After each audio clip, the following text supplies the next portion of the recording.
अभी हमारे पास जहानाबाद से एक पीड़ित भाई आए हुए हैं जो अपनी पत्नी प्रताड़ित भाई बता रहे हैं जो आप बीती वो आप भी सुन के दंग रह जाइएगा। आपका क्या नाम है भाई? प्रिय रंजन कुमार। प्रिय रंजन जी, आप कहाँ जॉब करते हैं? उड़ीसा में। उड़ीसा में करते हैं। शादी कब हुई थी आपकी? 2010। 2010। आप जहानाबाद के रहने वाले हैं। जहानाबाद कौन सा गांव? चंदरिया। चंदरिया। और आपके जैसे आपकी पत्नी का मैके कहाँ है? पाली खपुरा। पाली खपुरा। और ये पालीगंज में है? पालीगंज, पटना पालीगंज में। हाँ। और कितना साल से आपकी पत्नी आपको प्रताड़ित कर रही है? करीब 5 साल हो गए। 5 साल। शादी का कितना साल बताया? 11-12 साल हो गया। 2010 का शादी है। हाँ, तो 5 साल मतलब अच्छा से जिंदगी कटा? नहीं, ऐसे ही चल रहा था, मतलब थोड़ा बहुत चल ही रहा था। ये 5 साल से बहुत ज्यादा हो गया। हाँ। 5 साल से तो थोड़ा बहुत चलिए वो होता है, जैसे आपस चल रहा है तो हुआ, फिर ठीक हुआ, ठीक। हाँ। पर 5 साल से महिला थाना घर चालू हुआ। हाँ। और वो जो 5 साल चालू हुआ ये अभी इतना ज्यादा हो गया है कि हम कह नहीं सकते। हाँ, तो आप जैसा हमको दिखाए अभी मोबाइल में, तो हम और लोगों को भी दिखाएंगे। और युवा पीढ़ी अभी शादी के बाद कितना परेशान है, सो आप समझ सकते हैं इनको देखकर। तो और आगे बताइए कि आपके साथ क्या क्या घटना घटा है। वो करती क्या है कि वो सिर्फ हमसे पैसा चाहती है और कुछ भी नहीं। जब भी उसको कुछ काम है तो पैसा दो, नहीं तो कोई मतलब नहीं है। घर पे जाती है, सामान तोड़ फोड़ करती है। नहीं कुछ हुआ तो महिला थाना, उसके बाद सीधा महिला थाना में जाकर बोलेगी हमको घर पे मारा पीटा। जब कोई कुछ नहीं उसको करता, कोई मतलब ही नहीं होता उसे घर वाले से। फिर जाके जाएगी ऐसे सलाइन लगा लेगी कभी कभी, नहीं तो फिर ऐसे ही तेल वेल मुंह में तब अजीब टाइप पे जाती है वहाँ पे। बोलती है कि हमको सब मारा है, पीटा है, कोई कुछ खर्चा नहीं दे रहा है। झूठा आरोप जाके वहाँ पे हमेशा लगाती है। हमेशा ही ऐसा ही सब। तो अभी आप बताएं कि उसको जब इतना परेशान कर रही थी तो बच्चा को लेके और अलग डेरा जहानाबाद में। हाँ, जैसे घर पे जब ज्यादा होने लगा कि हाँ माँ के साथ कभी बोलती थी तुम्हारी माँ ऐसे करती है, भाई ऐसे करता है, फलाना करने लगे, बहुत ज्यादा हो गया। हाँ। तो हम सोचे चलो ठीक है, जब घर पे ज्यादा हो रहा तो तुम बाहर रह लो, जहाँ तुम रहो, जहाँ तुम अच्छा खुशी से रहो, कहीं भी रहो। बच्चे को तो वैसे भी हमें पढ़ाना था, तो हम उसको जहानाबाद में अलग से एक डेरा लेकर दे दिए। और वहाँ पे स्कूल खर्च, रूम रेंट, बाकी जो भी खर्चा था सब सारा हम मेंटेन कर रहे थे, सारा चीज दे रहे थे। इसके बावजूद फिर कैसे क्या? उसके बावजूद भी वो महिला थाना जाने के लिए नहीं छोड़ी। हम हर 1 महीने, जबकि आप साथ में नहीं रह रहे हैं। हाँ, उसके बाद भी जाती थी, कंप्लेन करती थी हमारे नाम पे, ऐसा है वैसा है, पैसा नहीं देता है। जबकि हम हर महीने, मेरे मोबाइल में हर चीज का रिकॉर्ड है, हर महीने उसको पैसा देते थे। 8,000 रुपए ऐसे देते थे। जो तो बुर्बक बना नहीं सकती है। हाँ, क्योंकि तो रिकॉर्ड है। अकाउंट से जो भी पैसा देते थे, अकाउंट से देते थे। हाँ। हम 1 महीने 15 दिन पे घर पे आते थे, उसके साथ महिला थाना में जाते थे। जो हाजिरी क्या लगता है उसके लिए, मतलब हर 1.5 महीने पे छुट्टी लेके आते थे हम घर पे कि चलो घर पे आ रहे 5 दिन 6 दिन के लिए आराम करेंगे। और यहाँ अलग भी आकर के महिला थाना जाना पड़ता था हमको पैसे के लिए। उसके साथ जाओ महिला थाना, दिन भर बिताते थे, हाजिरी अपना मेंटेन करते थे, फिर घर पे आते थे। आदमी घूमता फिरता तो महिला थाना बैठना, पहला काम होता था मेरा, महिला थाना ही जाना होता था। और आज ही पटना में आए हुए हैं और पटना गर्दनी बाग महिला थाना में भी जाके कंप्लेन की है। और गर्दनी बाग महिला थाना का अभी बहुत बुरा हाल है। थाना प्रभारी तो अपना मोबाइल उठाती नहीं है, और वहाँ की जो पुलिस सिपाही महिला जो है वो परेशान करती है। आज इनको कॉल आया था कि 2 दिन के बाद आप आइए। ये बोले कि किस क्या काम है हमको बताइए, तो नहीं आप आके मिल लीजिए। आज गए मिलने के लिए तो थाना क्या बताई, कांस्टेबल वो बोले कि अभी नोटिस नहीं गया है, नोटिस जब जाएगा तो आपका 24 तारीख का डेट है, 24 तारीख को ही आपना है। तो आप समझ सकते हैं कि उड़ीसा से आके और पटना के गर्दनी बाग में मिलना, और उसके बाद कोई बिना काम का, तो इतना परेशान किया जाता है पीड़ितों को, या महिला पीड़ित हो या पुरुष पीड़ित हो। पीड़ित तो पीड़ित है, उसको मदद के लिए ही इन लोग को बिठाया गया है, लेकिन उल्टा इन लोग करते हैं। और दूसरा कि जबकि लोग पूरा साक्ष्य दिखा रहे हैं थाना को, एसएसपी को, उसके बावजूद भी जब वो जा रही है तो उसके बात पे पुलिस वाले परेशान करते हैं, बार बार घर जाते हैं और जो उसके बाद लेने देने का हिसाब किताब है वो करते हैं। और भी आप बीती बताइए क्या दिक्कत है? हुआ कैसा, जनवरी में उसके घर वाले सब आए, बोले कि ये जहानाबाद नहीं रहेगी क्योंकि इसका बहुत ज्यादा एक करती क्या थी ना, जैसे 2 बजे रूम छोड़ के निकलती थी, कोई भी चप्पल टूटा या एक झोला लेकर कैसे निकलती थी, आती थी 8 बजे 9 बजे रात को। हाँ। ये मतलब महीने में 20 दिन का काम था इसका, कभी कभी रात भर गायब होती थी ये। हाँ। से अब बच्चे ऐसे ही रहते थे, वो बगल में हमारी बहन का घर मकान है, अच्छा। उसके यहाँ चले जाना, रात भर गायब, रात भर 2-3 बार रात थोड़ा गायब रही है ये वहां से डेरा से। कभी कभी 12 बजे रात को आती थी ये। जब इसके घर वालों को बताया तो वो लोग सुने नहीं। स्टार्टिंग में हर चीज उनको बताई, आपकी बेटी दिन भर मार्केट में रह रही है, बाहर रह रही है, ये करना है वो करना है, सब कंट्रोल की जा करके, अगर ऐसा हम नहीं है तो बोले हमको नहीं मतलब इसे क्या है नहीं है, तुम सोचो तुम्हारा काम समझे। हाँ। हमको इससे नहीं मतलब है क्या है नहीं है। मतलब ये इतना ज्यादा बढ़ गया कि फिर वो किसी और के साथ इसका जब पूरा ज्यादा हो गया, सब साक्ष्य प्रूफ दिए इसको हम। हाँ। अब बोल रहे हैं कि नहीं अभी इसको घर पे लाके रखो। हाँ। जहानाबाद नहीं रखना है इसको, वहां से ऐसा ऐसा हो गया, तुम लोग ऐसा झूठा झूठा आरोप लगा रहे हो हमारी बेटी पे, डेरा खाली करो।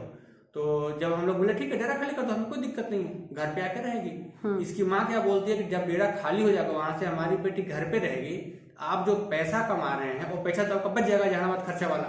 हाँ। तो पैसे का आप क्या कीजिएगा, इससे अच्छा है जहानाबाद रहेगी। हाँ। डेरा खाली नहीं होगा। इसका माँ का था, इसका भी रिकॉर्डिंग मेरे पास कहीं मोबाइल में हम निकाल लेंगे। माता पिता ही सबसे ज्यादा दोषी होते हैं, लड़की के माता पिता। आप जो पैसा कमा रहे हैं वो तो बच जाएगा, जहानाबाद डेरा खाली हो जाएगा हमारा बेटी का, तो जो भी वहाँ पे खर्चा हो रहा है, तो फिर यहाँ रह के फिर कैसे होगा उसका, तो डेरा खाली नहीं होगा। फिर ऐसे ही करते करते भाई एक बार आके बोला, इसका पंचायती हुआ 5-10 लोगों के साथ, जनवरी में हुआ कि चलो इसका डेरा खाली होना ही होना है, इसको पैसा वैसा आप मत दो, जो दे रहे हैं पैसा सब बंद कर दो। आप कितने भाई हैं? हम 2 भाई। आप बड़े हैं? हम बड़े हैं, हमसे एक छोटा भाई, उसकी भी शादी हो चुका है। हाँ। पिछले साल उसका शादी किए थे और उसका भी सारा सामान जला दी? सारा सामान उसी का जलाया। हमारे घर में जो तोड़ फोड़ जो किया उसके बाद हमारे भाई का लास्ट में जो भी है, ये जो है दिखाते हैं, ये सब जो है हमारे भाई का ही जलाया हुआ है। नहीं फिर से देख के दिखाइए। ये है, ये देखिए, ये तस्वीर इनका घर में इनकी जो छोटे वाले भाई की पत्नी का सारा सामान को जला के, 1 मिनट रोकिएगा, पूरा जला के राख कर दी है और घर में कोई चीज नहीं बचा है। इसको जला दिया पूरा, एक बाकी सब लेके चली गई है। एक काटा हुआ इतना है। तांडव मचा रही है ये महिला। ये पूरा उसके रूम का गद्दा वद्दा जो भी बिस्तर भला ये महिला के साथ पूरा कोई कैसे रह जाए। ये सब काटा हुआ है, गद्दा टोटल काटा, जान हथेली पे ही रखकर ये उसका वीडियो बनाया रह सकता है। ये सब पूरा किया हुआ था इसका। उसके बाद जब उसके घर वाले भी आए तो बोला ठीक है ऐसा ऐसा करना है, ये करो अपना, क्या है नहीं है। मतलब वो लोग अभी भी अपनी बेटी को दोष देने का तैयार नहीं है। उसकी माँ अभी कुछ दिन पहले हुआ था, वो गई थी थाने में, प्रेसमिका थाने कंप्लेन कर ली मेरे खिलाफ। उसका बॉयफ्रेंड भी आया था उस टाइम, उसकी माँ भी साथ में थी और हमारा बच्चा भी था, तीनों गए थे वहाँ पे। गए कंप्लेन करने के लिए, तो हमारे बच्चे से पूछा वहाँ पे जो प्रभारी थे कि तुम्हारा चाचा इसको मारा है, तो बोलते कि नहीं हम तो चाचा से मिले ही नहीं है, हमें 2-3 महीने से ऊपर हो गए चाचा को देखे हुए। तो बोला ठीक है तुम जाओ। बाहर निकली, उसकी माँ को बोली ये तो बोला कि चाचा से मिले ही नहीं है, तुम कैसे झूठा आरोप लगा रही हो उसके ऊपर, चाचा के ऊपर इसका। उसमें डांट वाट के उसको भगा दिया। जैसे वो बाहर निकला, वो लड़का खड़ा था बाहर, वो पूछा उससे कि अच्छा ठीक है तुम क्या बताया, तो वो बोल दी कि ये बता दिया चाचा से नहीं मिले। उसके सामने एक झाप मारा बेटा को और गाली दिया उसको, और उसकी माँ भी वहीं पे है और हमारी वाइफ भी वहीं पे, दोनों मिलकर देख रहे हैं खड़ा होकर, वो लड़के को हमारा मार रहा है। तो उसके सामने लड़का मारा उसको, और घर पे जाके बोल रही है कि हम तो बेटी का अपना मन देखे तो क्या बोले, उसको मारा तो बेटी का मन है तभी तो उसके साथ है वो, हम क्या बोलेंगे अपनी क्या बोलते, उसकी माँ बोली, लड़की की माँ, लड़की की हमारी जो वाइफ है उसकी माँ बोल रही है अपनी अति से पुतों से, हाँ, कि हमारी बेटी का मन है तो फिर हम क्या करेंगे उसके लिए, हम तो ले जाओ जिसके 10 गो से शादी करो अपनी हम तो बेटी का मन देख रहे हैं कि उसके साथ रहने का मन है, उसको मार रहा है, तो जब वही नहीं बोले तो हम क्या बोलेंगे। मतलब उसकी आपकी पत्नी का जो प्रेमी है वो मार रहा था? हाँ मार रहा था हमारे बच्चे को। क्या गलती किया कि मारा? वो बच्चा नहीं बोला कि हमारा चाचा हमारी माँ को मारा है उसके लिए, और झूठ नहीं बोला उसके लिए। ओ, ये लोग सिखा उखा के रखते हैं, सिखा उखा के भेजा था थाना में ऐसे बोलना है, ऐसा बोलना है। बच्चा लोग जाकर वहाँ पे बोलता ही नहीं हमारे खिलाफ, वो बोलता कि नहीं हमारा पापा सही है, चाचा सही है। तो जो लड़का है उसका साक्ष्य है, जो आपकी पत्नी का प्रेमी का जो मोबाइल नंबर उसका मेरे पास है अभी। हाँ, तो एक आवेदन लिख के दीजिए हमारे पास, उसका नाम और फोन नंबर भी, मोबाइल नंबर दिए हैं हम, पर उसको हम पहचानते नहीं है। हमारी बेटी जानती है, हमारा बेटा जानता है। पहचानिएगा, आप तो उड़ीसा में जॉब कर रहे हैं। हमारी बेटी जानती है, उसकी माँ जानती है, उसके घर का सब सारा सदस्य जानता है उसके बारे में कि हमारी वो कहाँ जाते, क्या करते, नहीं करती। वो मौसी की शादी हो रहा था अभी पिछले साल में, तो 2 दिन 3 दिन जाकर उसके घर पे रहा था लड़का। वो जहानाबाद से टेम्पू करके उसको लेके गया था, आया था पटना। तो रहे ना भाई, उससे शादी कर ले, फिर यहाँ डिस्टर्ब करने का क्या जरूरत है? अगर नहीं रहना है तो मेरे साथ मत रहो, तुम जाओ उसके पास, जिसके पास जाना जाओ, हमें उससे कोई मतलब नहीं। और वो न हमें छोड़ रही है न पकड़ रही है, बीच करके तबाह कर रही है, पूरा घर का बर्बाद कर दी, पूरा परिवार हमारा बर्बाद करके रख दिया।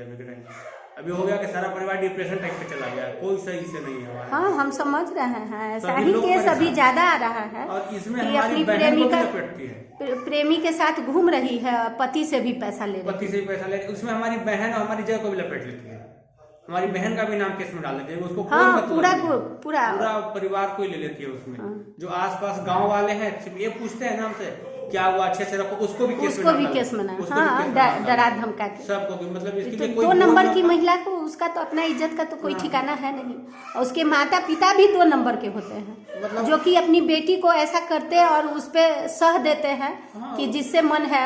ऐसा कई केस को हम झेल रहे हैं, और पीड़ित युवा जो है वो परेशान है, पूरा जिंदगी मतलब लोग परेशान करके रख देती है अपने ऐश मौज के लिए। तबाह कर दिया है हम लोगों को, हमारे बच्चे का ही फ्यूचर बर्बाद हो रहा है, पढ़ नहीं पा रहे, 1 साल से उनका पढ़ाई बंद करके रखा हुआ है। नहीं, आप अपने बच्चे को अपने अथी में रखिए, और हाँ, ये जो चाहे इसको करके रफा दफा कीजिए।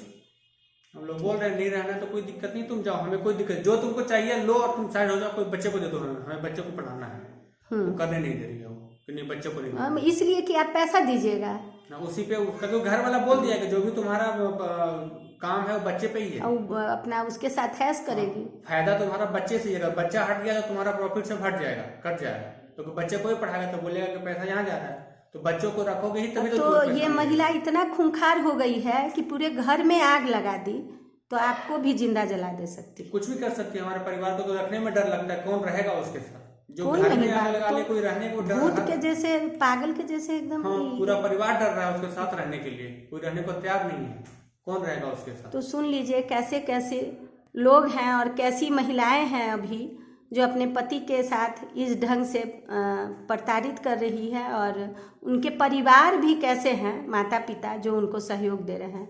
उसका भाई भी एक सिपाही है जो भी सहयोग देता है अपनी बहन के ये तांडव में। तो ये पूरा परिवार ही समझिए कि पागल है, और दूसरे परिवार को पागल करके रखे हुए हैं।